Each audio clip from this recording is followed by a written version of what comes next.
sevdayı bir yere fırlat. Bitti sayıp acıyı kaldır öyle at. Sor, herkese sor, acılar unutuluyor. Ağlayınca gözlerinden silinmiyor. Aşk her defasında bak bulunuyor. Bırakırım zamanı öyle biraz da, sen olmadan da yine geçer nasılsa. Hatırla bunları sakın unutma diyordun ama o zaman gülüyordun. Yanımdaydın, canımdaydın. Şimdi nasıl geçer bu ömür? Susma, söyle nasıl yaşar böyle insan. Susma, konuş hadi anlat büyük insan. Söyle, bir aşk mı çare olurdu, zaman mı böyle?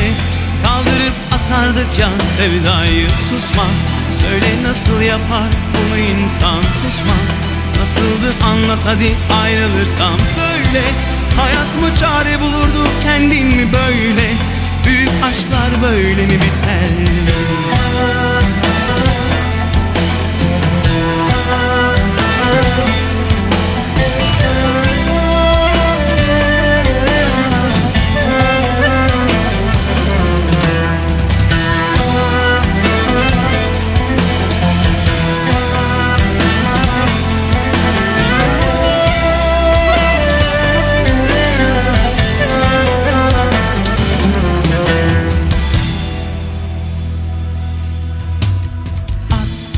Silip at aşkları bir yere fırlat. Bitti say ki derdini kaldır öyle at. Sor, ne olur sor sen benden ayrılırsan. Ne olur düşün de bir ömrü durdursan. Aşk her defasında ben de ararsam. Bırakırım kendimi öyle biraz da, sen olmadan da ben yaşarım nasılsa. Hatırla bunları sakın unutma diyordun ama o zaman gülüyordun. Yanımdaydın, canımdaydın. Şimdi nasıl geçer bu ömür?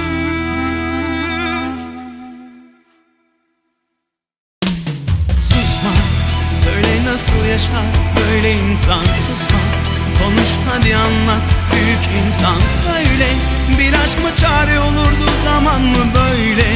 Kaldırıp atardık ya sevdayı. Susma, söyle nasıl yapar bunu insan. Susma, nasıldır anlat hadi ayrılırsam. Söyle, hayat mı çare bulurdu, kendin mi böyle? Büyük aşklar böyle mi biter?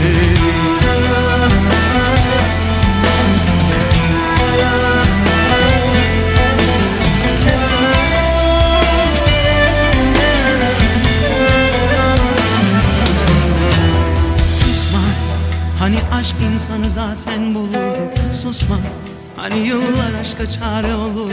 Söyle, yıllar mı daha hızlı bir kurşun mu böyle? Sensiz her gün biraz yok oluşum.